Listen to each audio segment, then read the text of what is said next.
श्री गणेशाय नमः। श्री हरि संक्षिप्त भविष्य पुराण उत्तर पर्व कुमार षष्ठी व्रत की कथा।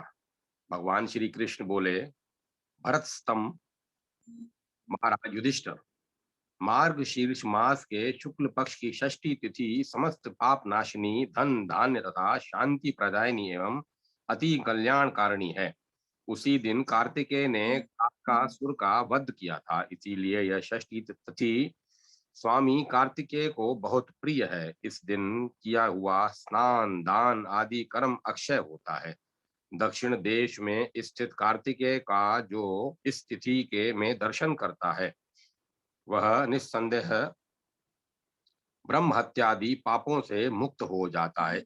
ये तिथि में कुमार स्वामी की सोने चांदी तथा मिट्टी की मूर्ति बनवा कर पूजा करनी चाहिए। उपरांत में स्नान तथा आचमन कर पद्मासन लगाकर बैठ जाएं और स्वामी कुमार का एकाग्र चित्त से ध्यान करें। इस दिन उपवास पूर्वक निम्नलिखित मंत्र पढ़ते हुए उनके इनके मस्तक पर कलश से अभिषेक करें। इस प्रकार अभिषेक कर भगवान सूर्य का पूजन करें। तदंतर गंध पुष्प धूप नैवेद्य आदि उपचारों द्वारा कार्तिकेय पुत्र कृति का पुत्र कार्तिकेय की निम्न मंत्र से पूजा करें।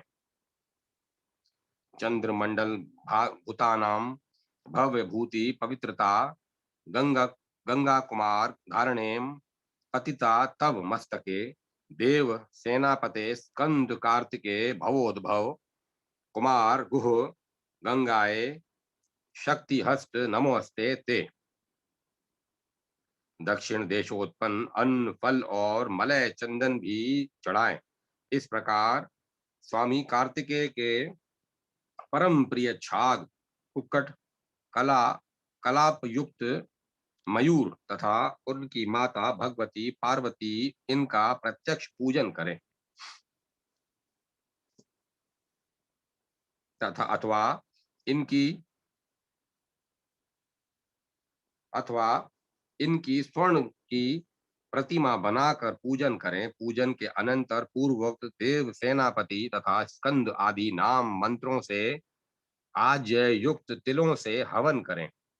अनंतर फल भक्षण कर भूमि पर कुशा की शैया पर शयन करें। क्रमशः 12 महीनों में नारियल मातुलुंग बिजोरा नींबू नारंगी पनस कटहल जंबीर एक प्रकार का नींबू दाड़िम द्राक्षा आम्र बिल्व आमलक ककड़ी तथा केला इन फलों का भक्षण करें। ये फल उपलब्ध न हो तो उस काल में उपलब्ध फलों का सेवन करें। प्रातः काल सेनापति के बने प्रातः काल सोने के बने छाग अथवा कुक्कट का सेनानी प्रियताम कहकर ऐसा कहकर ब्राह्मण को दे।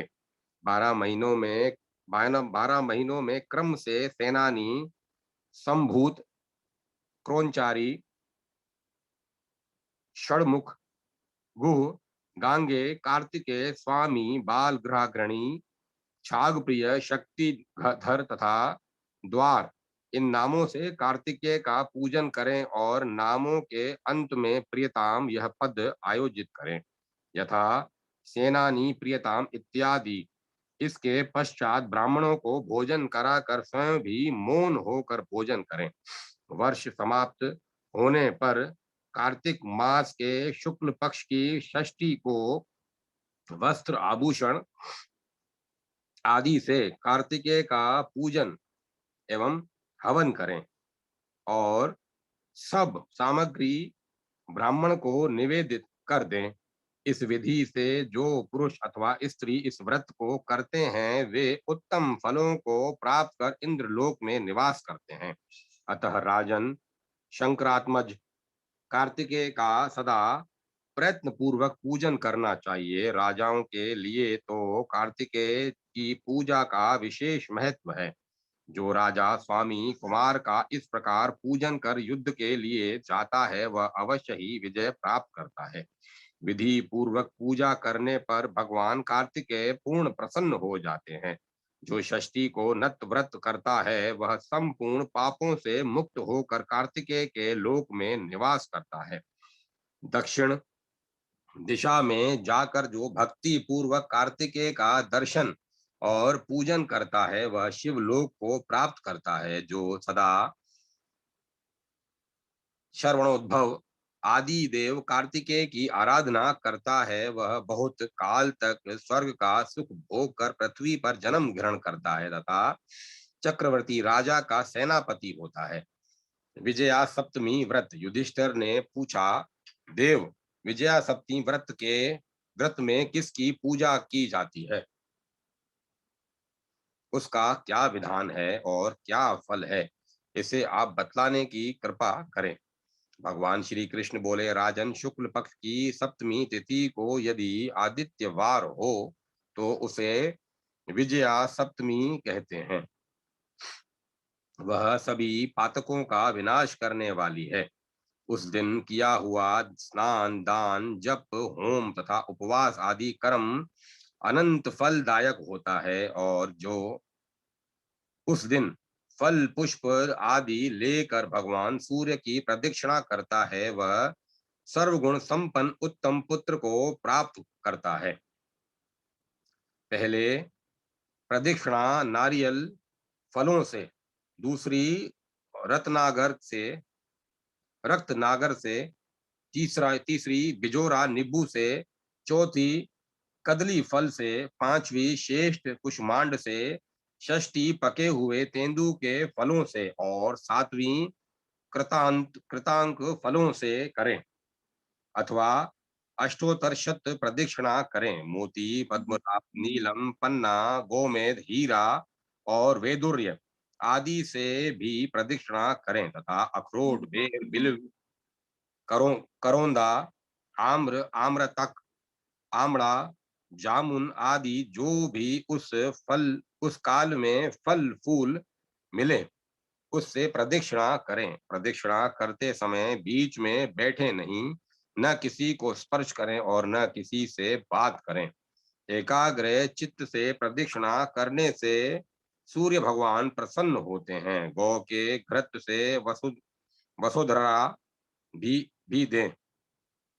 किंकणी युक्त ध्वजा अथवा श्वेत छत्र चढ़ाएं और फिर कुमकुम, गंध, पुष्प, धूप तथा नैवेद्य आदि उपचारों से पूजन कर इस मंत्र से भगवान सूर्य से क्षमा प्रार्थना करें। भानु, भास्कर, मार्तंड, चंद्रश चंद्रश में दिवाकर, आरोग्य मायूर विजयम पुत्रम देहि नमोस्तु ते। इस व्रत में उपवास, नत व्रत अथवा आयाचित व्रत करें। इस विजया सप्तमी का नियम पूर्वक व्रत करने से रोगी रोग से मुक्त हो जाता है, दरिद्र लक्ष्मी प्राप्त करता है, पुत्रहीन पुत्र प्राप्त करता है तथा विद्यार्थी विद्या प्राप्त करता है। शुक्ल पक्ष की आदित्यवार युक्त 7 सप्तमियों में नत व्रत कर मूंग का भोजन करना चाहिए। भूमि पर पलाश के पत्तों पर शयन करना चाहिए। इस प्रकार व्रत की समाप्ति पर सूर्य भगवान का पूजन कर षडक्षर मंत्र खगोलकाय नमः से अष्टोत्तर शत हवन करें।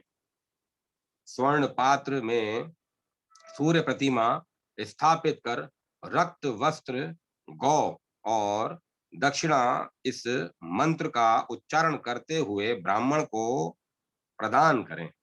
ओम भास्कराय सुदेवाय नमोस्तुभ्यम यशस्कर मामग समिहित तार्थ प्रदो भव नमो नमः। तदंतर शय्या, दान, श्राद्ध, पितृ तर्पण आदि कर्म करें। इस व्रत के करने से यात्रियों की यात्रा प्रशस्त हो जाती है। विजय की इच्छा वाले राजा को युद्ध में विजय अवश्य प्राप्त होती है। इसीलिए लोक में यह विजया सप्तमी के नाम से विश्रुत है। इस व्रत को करने वाला पुरुष संसार के समस्त सुखों को भोग कर सूर्य लोक में निवास करता है और फिर पृथ्वी पर जन्म ग्रहण कर दानी, भोगी, विद्वान, दीर्घायु, निरोग, सुखी और हाथी, घोड़े तथा रत्नों से संपन्न बड़ा प्रतापी राजा होता है। यदि स्त्री इस व्रत को करे तो वह पुण्य भागनी होकर उत्तम फलों को प्राप्त करती है। राजन, इसमें आपको किंचित भी संदेह नहीं करना चाहिए। आदित्य मंडल दान विधि। भगवान श्री कृष्ण बोले, महाराज, अब मैं समस्त अशुभों के निवारण करने वाले श्रेयस्कर आदित्य मंडल के दान का वर्णन करता हूँ। जो अथवा गोधूम के चूर्ण में गुड़ मिलाकर उसे गो के घृत में भली भांति पकाकर सूर्य मंडल के समान एक अति सुंदर अपूप बनाए और फिर सूर्य भगवान का पूजन कर उनके आगे रक्त चंदन का मंडप अंकित कर उसके ऊपर एक सूर्य मंडलात्मक मंडक, एक प्रकार का पिष्टक रखें। ब्राह्मणों को सादर आमंत्रित कर रक्त वस्त्र तथा दक्षिणा सहित वह मंडक इस मंत्र को पढ़ते हुए ब्राह्मण को प्रदान करें। आदित्य तेज सोम उत्पन्नम राजतम विधि निर्मितम श्रेयसे मम विप्र त्वम प्रति गृहोदम उत्तम। ब्राह्मण भी उसे ग्रहण कर निम्नलिखित मंत्र बोले, कामदम धनदम धनदम धैर्यम पुत्रदम सुखदम तव आदित्य प्रतीये दत्तम प्रति गृहामि मंडलम।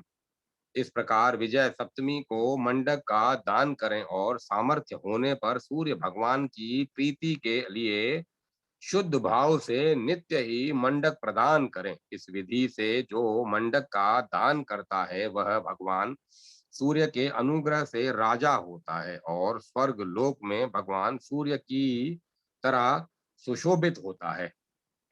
वज्र सप्तमी व्रत। महाराज युधिष्ठिर ने कहा, भगवान धन, सौख्य तथा समस्त मनोवांछित कामनाओं को प्रदान करने वाली किसी सप्तमी व्रत का आप वर्णन करें। भगवान श्री कृष्ण बोले, राजन, उत्तरायण के व्यतीत हो जाने पर शुक्ल पक्ष में पुरुषवाची नक्षत्र में आदित्यवार को सप्तमी तिथि व्रत ग्रहण करें। धान, तिल, जौ, उड़द, मूंग, गेहूं, मधु, निनघ भोजन, मैथुन, कांस्य पात्र में भोजन, तेलाभंग, अंजन और शिला पर पिसी हुई वस्तु, इन सब का षष्ठी तिथि को प्रयोग न करें। इन पदार्थों का षष्ठी के दिन परित्याग कर केवल चना का भोग करें और देवता, मुनि तथा पितर, इन सब का तर्पण कर भगवान सूर्य का पूजन करें। घृत युक्त तिल और जौ का हवन कर भगवान सूर्य का ध्यान करता हुआ भूमि पर शयन करे। इस विधि से जो 1 वर्ष तक व्रत करता है वह अपने सभी मनोवांछित फल को प्राप्त कर लेता है। कुक्कुट मरकटी व्रत कथा। मुक्ताभरण सप्तमी व्रत कथा। भगवान श्री कृष्ण बोले, महाराज युधिष्ठिर, एक बार महर्षि लोमश मथुरा आए और वहां मेरे माता पिता देवकी वासुदेव ने उनकी बड़ी श्रद्धा से आव भगत की। फिर वे प्रेम से बैठकर अनेक प्रकार की कथाएं कहने लगे। उन्होंने उसी प्रसंग में मेरी माता से कहा, देवकी, कंस ने तुम्हारे बहुत से पुत्रों को मार डाला है, अतः तुम मृतवत्सा एवं दुख भागनी बन गई हो। इसी प्रकार से प्राचीन काल में चंद्रमुखी नाम की एक सुलक्षणा रानी भी मृतवत्सा एवं दुखी हो गई थी, परंतु उसने एक ऐसे व्रत का अनुष्ठान किया जिसके प्रभाव से वह जीवत पुत्रा हो गई। इसीलिए देवकी, तुम भी उस व्रत के अनुष्ठान के प्रभाव से ऐसी ही वैसी ही हो जाओगी। इसमें संशय नहीं है। माता देवकी ने उनसे पूछा, महाराज, वह चंद्रमुखी रानी कौन थी? उसने सौभाग्य और आरोग्य की वृद्धि करने वाला कौन सा व्रत किया था जिसके कारण उसकी संतान जीवित हो गई, आप मुझे भी वह व्रत बतलाने की कृपा करें। लोमश मुनि बोले, प्राचीन काल में अयोध्या में नहुष नाम के एक प्रसिद्ध राजा थे। उन्हीं की महारानी का नाम चंद्रमुखी था। राजा के पुरोहित की पत्नी मानमानिका से रानी चंद्रमुखी की बहुत प्रीति थी। एक दिन वे दोनों सखियां स्नान करने के लिए सरयू तट पर गई। उस समय नगर की और भी बहुत सी स्त्रियां वहां स्नान करने आई हुई थीं। उन सब स्त्रियों ने स्नान कर एक मंडल बनाया और उसमें शिव पार्वती की प्रतिमा चित्रित कर गंध पुष्प अक्षत आदि से भक्ति पूर्वक यथाविधि उनकी पूजा की। अनंतर उन्हें प्रणाम कर जब वे सभी अपने घर जाने को उदत हुई, तब महारानी चंद्रमुखी तथा पुरोहित की स्त्री मानिका ने उनसे पूछा, देवियों, तुम लोगों ने यह किसकी और किस उद्देश्य से पूजा की है? इस पर वे कहने लगी, हम लोगों ने भगवान शिव और भगवती पार्वती की पूजा की है और उनके प्रति आत्मसमर्पण कर यह स्वर्ण सूत्र में धागा भी हाथ में धारण किया है। हम सब जब तक प्राण रहेंगे तब तक उसे धारण किए रहेंगी और शिव पार्वती का पूजन भी किया करेंगी। यह सुनकर उन दोनों ने भी यह व्रत करने का निश्चय किया और वे अपने घर आ गई तथा नियम से व्रत करने लगी। परंतु कुछ समय बाद रानी चंद्रमुखी प्रमादवश व्रत करना भूल गई और सूत्र भी न मान सकी। इस कारण मरने के अनंतर वह वानरी हुई। रोहित की स्त्री का भी व्रत भंग हो गया, इसलिए मरकर वह कुकुटी हुई। उन योनियों में भी उनकी मित्रता और पूर्व जन्म की स्मृतियां बनी रही। कुछ काल के अनंतर दोनों की मृत्यु हो गई। रानी चंद्रमुखी को मालव देश के पृथ्वीनाथ नामक राजा की मुख्य रानी और पुरोहित अग्नि मील की स्त्री मानमानिका उसी राजा के पुरोहित की पत्नी हुई। रानी का नाम ईश्वरी और पुरोहित की स्त्री का नाम भूषणा था। भूषणा को अपने पूर्व जन्मों का ज्ञान था। उसके 8 उत्तम पुत्र थे, परंतु रानी ईश्वरी को बहुत समय के बाद एक पुत्र उत्पन्न हुआ। वह रोगग्रस्त रहता था। इस कारण थोड़े ही समय बाद 9वें वर्ष उसकी मृत्यु हो गई। बहुत दुखी हो भूषणा अपनी सखी रानी ईश्वरी को आश्वासन देने उनके पास आई। भूषणा के बहुत से पुत्रों को देखकर ईश्वरी के मन में ईर्ष्या उत्पन्न हो गई। फलस्वरूप रानी ईश्वरी ने धीरे धीरे भूषणा के सभी पुत्र मरवा डाले। परंतु भगवान शंकर के अनुग्रह से वे मरकर भी पुनः जीवित हो गए। तब ईश्वरी ने भूषणा को अपने यहाँ बुलाया और उससे पूछा, सखी, तुमने ऐसा कौन सा पुण्य कर्म किया है जिसके कारण तुम्हारे मरे हुए भी पुत्र जीवित हो जाते हैं और तुम्हारे बहुत से चिरंजीवी पुत्र उत्पन्न हुए हैं? दुख आदि आभूषणों से रहित होने पर भी कैसे तुम सदा सुशोभित? भूषणा ने कहा, सखी, मुक्ताभरण सप्तमी व्रत का तत्क्षण महात्म्य है। भाद्रपद मास के शुक्ल पक्ष की सप्तमी को किए जाने वाले इस व्रत में स्नान कर एक मंडल बनाकर उसमें शिव पार्वती का पूजन करें और शिव को हाथ निवेदित सूत्र गोरख को हाथ में धारण करें अथवा चांदी सोने की अंगूठी बनाकर उंगलियों में पहने। उस दिन उपवास करें, बाद में व्रत का उद्यापन करें। उद्यापन के दिन शिव पार्वती का मंडल में पूजन कर वह अंगूठी ताम्र के पात्र में रखकर ब्राह्मण को दे तथा यथाशक्ति ब्राह्मण भोजन भी कराए। इस व्रत के करने से सभी पदार्थ प्राप्त सभी भाद्रपद मास के शुक्ल पक्ष की सप्तमी तिथि को तुमने और मैंने साथ ही इस व्रत का नियम ग्रहण किया, परंतु प्रमादवश तुमने इसे छोड़ दिया। इसी राज्य पाकर भी तुम दुखी ही रहती हो।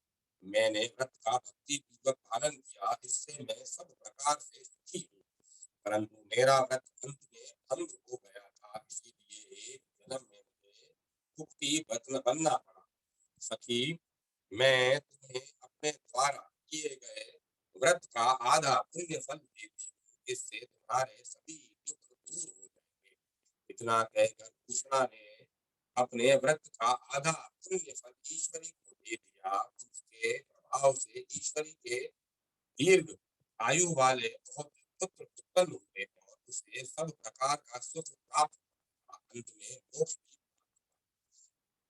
लोमश मुनि बोले, देव की तुम भी इस व्रत को करो, इससे तुम्हारी संतान स्थिर हो जाएगी और तुम्हारा पुत्र तीनों लोकों का स्वामी होगा। यह कहकर लोमश मुनि अपने आश्रम को चले गए। भगवान श्री कृष्ण बोले, महाराज, मेरी माता को इसी व्रत के प्रभाव से मेरे जैसा पुत्र पैदा हुआ और मेरी इतनी आयु बढ़ी तथा कंस आदि दुष्टों से बच भी।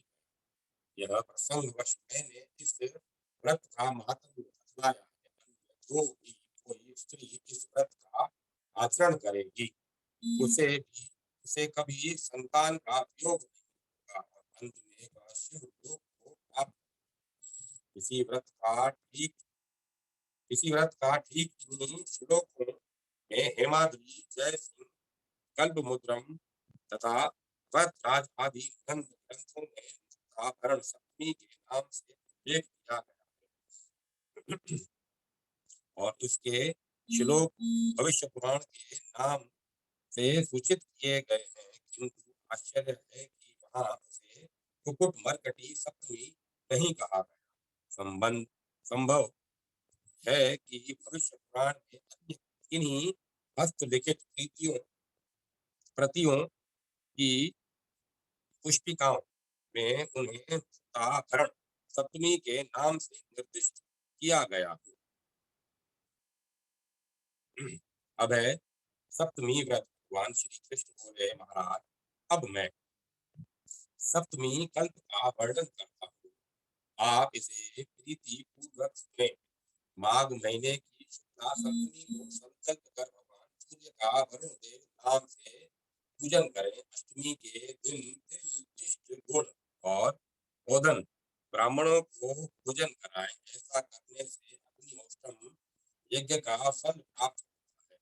फाल्गुन शुक्ला सप्तमी को भगवान सूर्य का पूजन करने से वाजपेय यज्ञ का फल प्राप्त होता है। चैत्र शुक्ला सप्तमी में वेदांशु नाम से सूर्य पूजन करने से उकत नामक यज्ञ के समान पवित्र फल प्राप्त होता है। वैशाख के शुक्ल पक्ष की सप्तमी को धाता नाम से पूजा करने से पशुबंध याग के पुण्य के समान फल प्राप्त होता है। ज्येष्ठ मास की सप्तमी को इंद्र नाम से सूर्य की पूजा करने से वाजपेय यज्ञ का दुर्लभ फल प्राप्त होता है।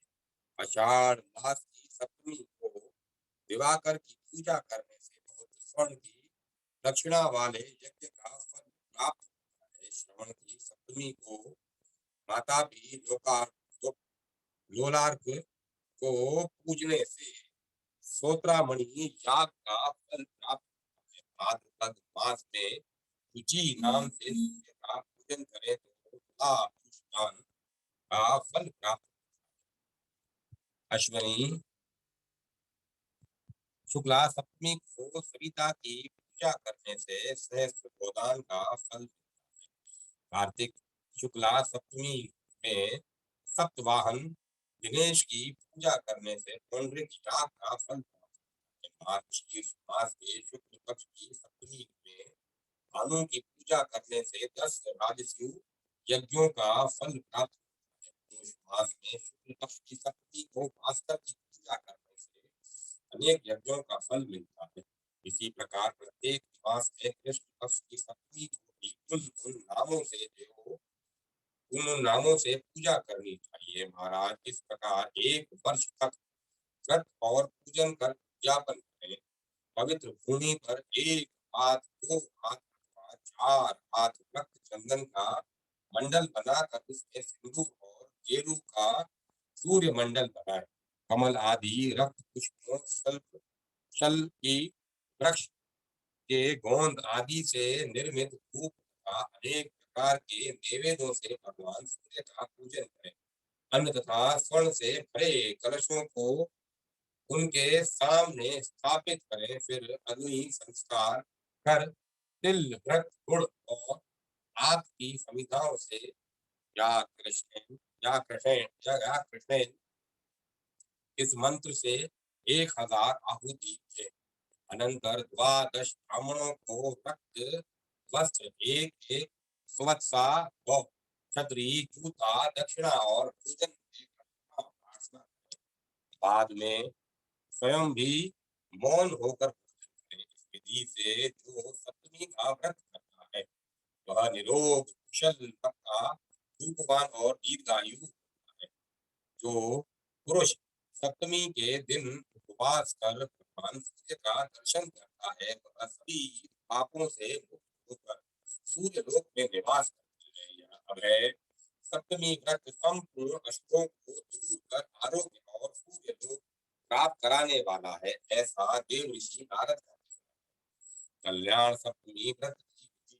महाराज युधिष्ठिर ने कहा, भगवान यदि इस संसार सागर से पार उतारने वाला तथा स्वर्ग आरोग्य एवं सुख प्रदायक कोई व्रत हो तो उसे आप बतलाने की कृपा करें। भगवान श्री कृष्ण बोले, राजन जिस शुक्ला सप्तमी को आदित्य पार हो उसे विजया सप्तमी या कल्याण सप्तमी। यह तिथि महापुण्यमयी है।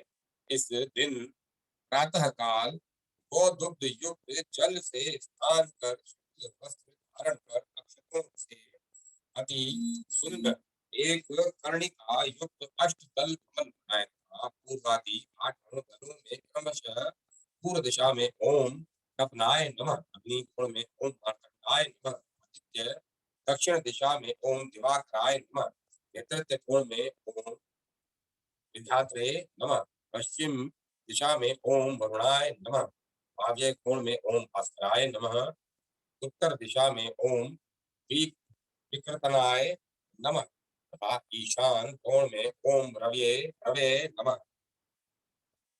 इस प्रकार से नाम मंत्रों द्वारा कर्णिकाओं में सभी उपचारों से पूजन करें। शुक्ल वस्त्र फल भक्ष्य पदार्थ धूप, पुष्प, माला गुड़ और लवण से नमस्कारंत इन नाम मंत्रों से वेदी के ऊपर पूजा करें। इसके बाद व्याहुति होम कर यथाशक्ति ब्राह्मण भोजन रूप को स्वर्ण सहित तिल पात्र दान करें। दूसरे दिन प्रातः उठकर नित्य क्रिया से निवृत्त हो ब्राह्मणों के साथ घृत और पायस से बने पदार्थों का पूजन करें। इस प्रकार 1 वर्ष तक भगवान सूर्य का पूजन एवं व्रत कर उद्यापन करें। जल कलश छत पात्र स्वर्ण वस्त्र आभूषण और सवत्सा को ब्राह्मण को दे। इतनी शक्ति न हो तो प्रदान करें। जो इस कल्याण सप्तमी व्रत को करता है अथवा महात्म्यों को पढ़ता या सुनता है वह सभी पापों से मुक्त होकर सूर्य लोक में निवास करता है। शकरा सप्तमी व्रत की भगवान श्री कृष्ण बोले, धर्मराज अब मैं सभी पापों को नष्ट करने वाले आयु आरोग्य और अनंत ऐश्वर्य प्रदान करने वाले शकरा सप्तमी व्रत का वर्णन करता हूँ। वैशाख मास के शुक्ल पक्ष की सप्तमी को श्वेत तिलों से युक्त जल से स्नान कर शुक्ल वस्त्रों को धारण करें तथा वेदी के ऊपर कुमकुम से कर्णिका सहित अष्टदल कमल की रचना करें और सवित्रे नमः इन नाम मंत्र से गंध पुष्प आदि से सूर्य की पूजा करें। जल पूर्ण कलश से ऊपर शक्कर से भरा पूर्ण पात्र स्थापित करें। उस कलश को रक्त वस्त्र श्वेत माला आदि से अलंकृत करें। साथ ही वहां एक स्वर्ण निर्मित अश्व भी स्थापित। तदंतर भगवान सूर्य का आवाहन कर इस मंत्र से उनका पूजन करें। विश्वे देवाग्निमयो यस्माद् वेदवादिति पठ्यते त्वमेवामृत सर्वस्वतः पाहि सनातन। हे भगवान सूर्यदेव, यह सारा विश्व एवं सभी देवता आपके ही स्वरूप हैं। इस कारण आपको ही वेदों का कर्तव्य एवं अमृत सर्वस्व सर्वस्व कहा गया है। हे सनातन देव, आप मेरी रक्षा करें। अनंतर सौरसूत का जप करें अथवा सौर पुराण का श्रवण करें। अष्टमी को प्रातः उठकर स्नान आदि नित्य क्रिया संपन्न कर भगवान सूर्य का पूजन करें। सारी सामग्री वेद वेदा ब्राह्मण को देकर शंकराचार्य और पायस से यथाशक्ति ब्राह्मण भोजन कराएं। स्वयं भी मौन होकर तेल और लवण रहित भोजन करें। इस विधि से प्रति मास व्रत करके वर्ष पूरा होने पर यथाशक्ति उत्तम शैया दूध देने वाली गाय शक्रार पूर्ण घट ग्रस्त के उपकरणों से युक्त मकान तथा अपनी सामर्थ्य के अनुकूल 1000 अथवा 100 या 5 निष्ठ सोने का बना हुआ एक अश्व ब्राह्मण को दान करें। भगवान सूर्य के मुख से अमृत पान करते समय जो अमृत बिंदु गिरे उनसे शाली अघनी धान मूंग और इक्षु उत्पन्न हुए। शक्रा इक्षु का सार है, इसीलिए हव्य कव्य में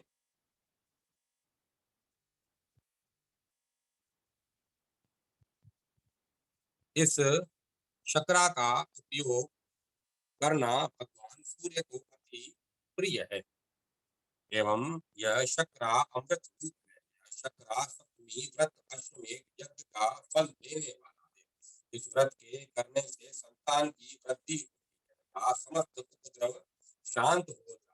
इस व्रत को करने वाला व्यक्ति एक कल्प स्वर्ग में निवास कर अंत में मोक्ष प्राप्त। कमल सप्तमी व्रत इस कई व्रत निबंधों एवं पुराणों में इसे ही कमल षष्ठी भी कहा गया है। कमल सप्तमी व्रत भगवान श्री कृष्ण बोले, महाराज अब मैं कमल सप्तमी व्रत का वर्णन करता हूँ। इसके नाम लेने मात्र से ही भगवान सूर्य प्रसन्न हो जाते हैं। बसंत ऋतु में पक्ष की सप्तमी को प्रातः काल पीली सरसों युक्त जल से स्नान करें। एक पात्र में तिल रखकर उसमें स्वर्ण का कमल बनाकर स्थापित करें और उसमें भगवान सूर्य की भावना कर 2 वस्त्रों से आवृत करें तथा गंध पुष्प आदि उपचारों से पूजा कर निम्नलिखित श्लोकों से पूजा प्रार्थना करें।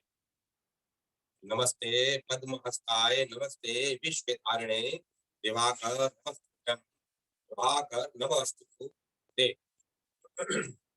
तदंतर वस्त्र माला तथा अलंकारों से सुसज्जित उस उदक कुंभ को प्रतिमा सहित ब्राह्मण को पूजा कर प्रदान करते हैं। दूसरे दिन अष्टमी को यथाशक्ति ब्राह्मणों को भोजन कराएं और स्वयं भी तिल आदि से रहित विशुद्ध भोजन करें। इसी प्रकार वर्ष पर्यंत प्रत्येक मास की शुक्ल सप्तमी को भक्ति पूर्वक व्रत करें। व्रत की समाप्ति पर वह भक्ति पूर्वक स्वर्ण की पयस्विनी व अनेक पात्र आसन दीप और अन्य सामग्रियां ब्राह्मण को दान में दें।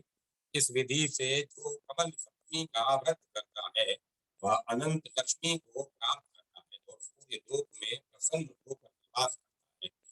कल्प कल्प भर 7 लोकों में निवास करता हुआ अंत में परम गति को प्राप्त।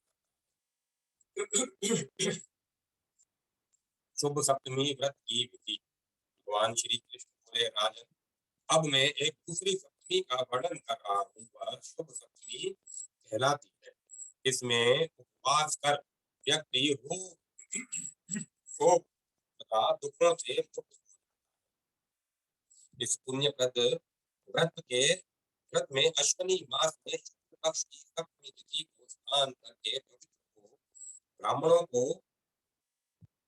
ब्राह्मणों द्वारा स्वस्ति वाचन कराए, तदंतर दंड माल्य अनुलेपनादि से भक्ति पूर्वक कपिला गौ का निम्नलिखित मंत्र से पूजन करें। देवी आप सूर्य से उत्पन्न हुई है और संपूर्ण लोगों की आश्रय दात्री है। आपका शरीर सुशोभन मंदिरों से युक्त है। आपको मैं समस्त सिद्धियों की प्राप्ति के निमित्त नमस्कार करता हूँ। तत्पश्चात ताम्र पात्र में एक से सिर रखकर उस पर वृषभ की स्वर्ण प्रतिमा स्थापित करें और उसकी वस्त्र माल्य गुड़ आदि से पूजा करें। सायंकाल में अर्घना विधान यह कहकर सब सामग्रियां भक्ति पूर्वक ब्राह्मणों को निवेदित करें। रात्रि में पंचगव्य का प्राशन करें तथा भूमि पर ही मात्सर्य रहित होकर शयन करें। प्रातः भक्ति पूर्वक ब्राह्मणों को पूजा आदि से संतुष्ट करें। प्रत्येक मास में 2 वस्त्र स्वर्ण में वृषभ और गौ आदि का पूजन करके दान करें। संवत्सर के अंत में एक गुड़ वस्त्र पात्र आसन गद्दा तकिया आदि से समन्वित शैया एक सेर तिल से पूर्ण ताम्र पात्र स्वर्ण वृषभ विश्वात्मा ये काम कहकर एतक ब्राह्मण को दान करें। इस विधि से शुभ सप्तमी व्रत करने वाला व्यक्ति जन्म में विमल कीर्ति एवं श्री प्राप्त करता है और देवलोक में पूजित एवं प्रलय पर्यंत गणाधिप होता है। एक कल्प के अनंतर वह पृथ्वी पर जन्म लेकर 7 द्वीपों का चक्रवर्ती सम्राट यह पुण्यदायिनी शुभ सप्तमी सहस्त्रों ब्रह्म हत्या और सैकड़ों भ्रूण हत्या आदि पापों का नाश करती है। इस शुभ सप्तमी के महात्म्य को जो पढ़ता है अथवा क्षण भर भी सुनता है वह शरीर छूटने पर विद्याधरों का अधिपति होता है।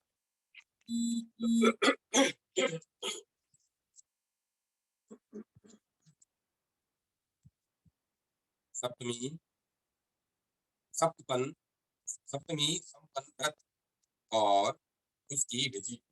आज युधिष्ठिर ने पूछा, प्रभो मनुष्य को अपने मन में उद्वेग तथा खेद खिन्नता और अपनी दरिद्रता की निवृत्ति के लिए अद्भुत शांति के निमित्त कौन सा धर्म कृत्य करना चाहिए। मृत वत्सा स्त्री को जिसके बच्चे पैदा होकर मर जाते हैं अपनी संतति की रक्षा और दुख संप्रादि की शांति के लिए क्या करना चाहिए। भगवान श्री कृष्ण बोले, राजन पूर्व जन्म के आप इस जन्म में 2 पुत्री तथा इष्ट जनों की मृत्यु के रूप में फलित हैं। उनके विनाश के लिए मैं कल्याणकारी सप्तमी संपन्न नामक व्रत का वर्णन कर रहा हूँ। यह लोगों की पीड़ा का विनाश करने वाला है। जहाँ बुद्धमुहे शिशुओं वृद्धों पात्रों और नवयुवकों की आकस्मिक मृत्यु होती देखी जाती है वहां उसकी शांति के लिए इस मृत वत्साभिषेक को बता रहा है। यह समस्त उद्भुत उत्पातों उद्वेगों और चित्त भ्रमों का भी विनाशक है। पराकल्प के वैवस्वत मनवंतर में सतयुग में है वंशीय क्षत्रियों के कुल में शोभा बढ़ाने वाला कृतवीर्य नामक एक राजा था।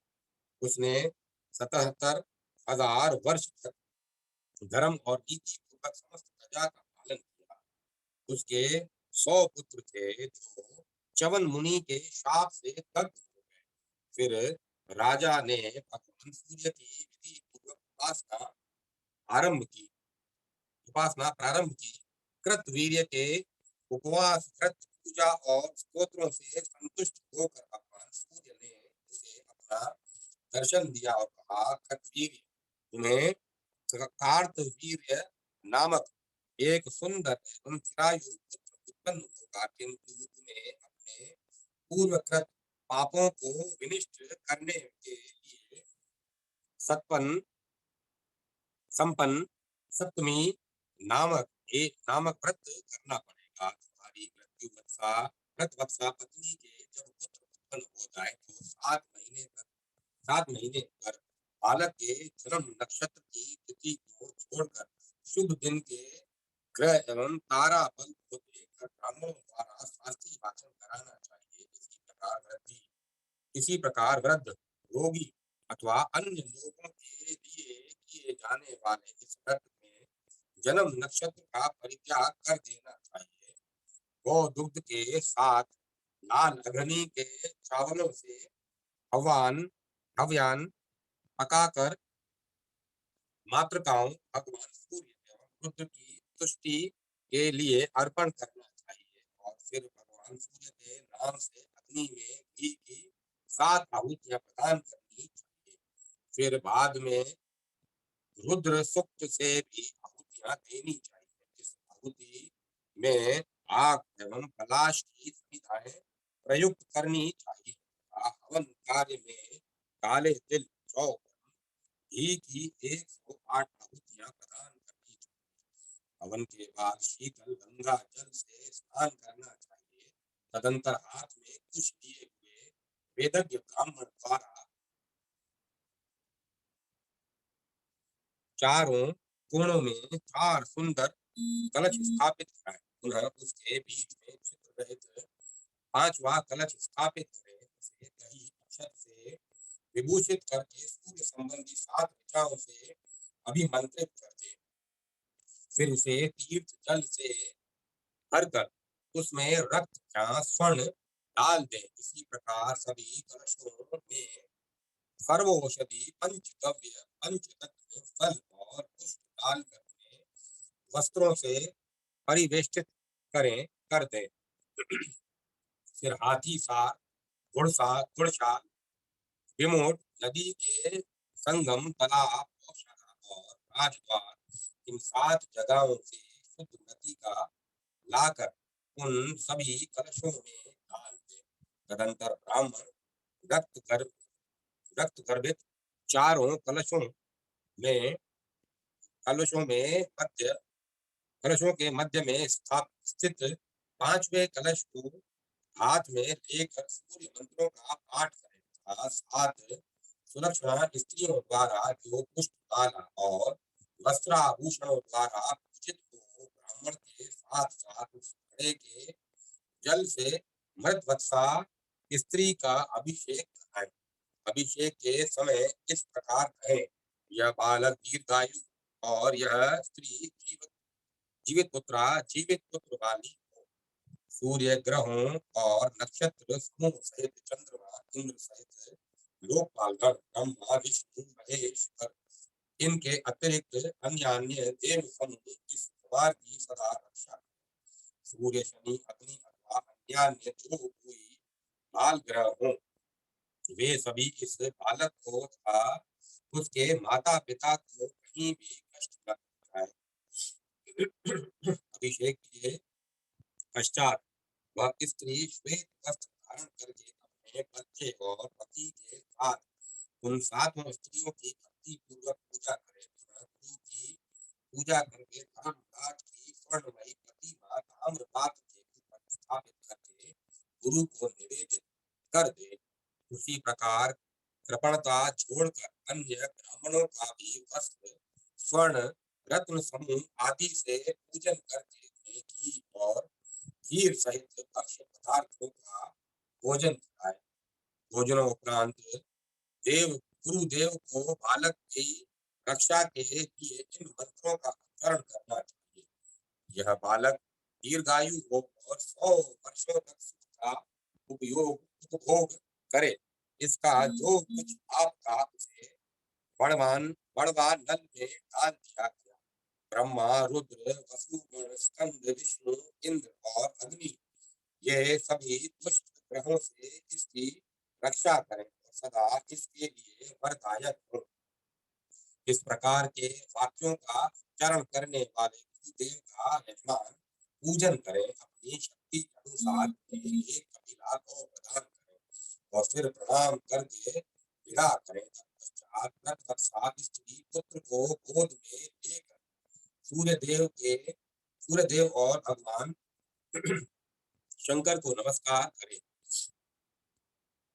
और हवन से बचे हुए अभियान को सूर्यदेव को नमस्कार है यह कहकर आगे। यह व्रत उद्विग्नता और दुख सपनादि में भी प्रशस्त माना गया है। इस प्रकार कर्ता के जन्मदिन के नक्षत्र को छोड़कर शांति प्राप्ति के हेतु शुक्ल पक्ष की सप्तमी तिथि में सदा सूर्य और शंकर का पूजन करना चाहिए, क्योंकि इस व्रत का अनुष्ठान करने वाला कभी कष्ट में नहीं पड़ता। मनुष्य जिस विधान के अनुसार इस व्रत का सदा अनुष्ठान करता है वह दीर्घायु होता है। इसी व्रत के प्रभाव से कार्तवीर्य ने 10,000 वर्षों तक इस पृथ्वी पर शासन किया था। राजन, इस प्रकार सूर्यदेव इस पुण्यप्रद परम पावन और आयु वर्धक सप्तमी संपन्न व्रत का विधान बतलाकर वहीं अंतर्हित हो गए। मनुष्य को सूर्य से निरोधता, अग्नि से धन, ईश्वर शिव जी से ज्ञान और भगवान जनार्दन से मोक्ष की अभिलाषा करनी चाहिए। यह व्रत बड़े बड़े पापों का विनाशक, बाल वृद्धिकारक तथा परम हितकारी है। जो मनुष्य अनन्य चित्त होकर इस व्रत का विधान सुनता है उसे भी सिद्धि प्राप्त होती है। अब मैं कथा को विराम देता हूँ।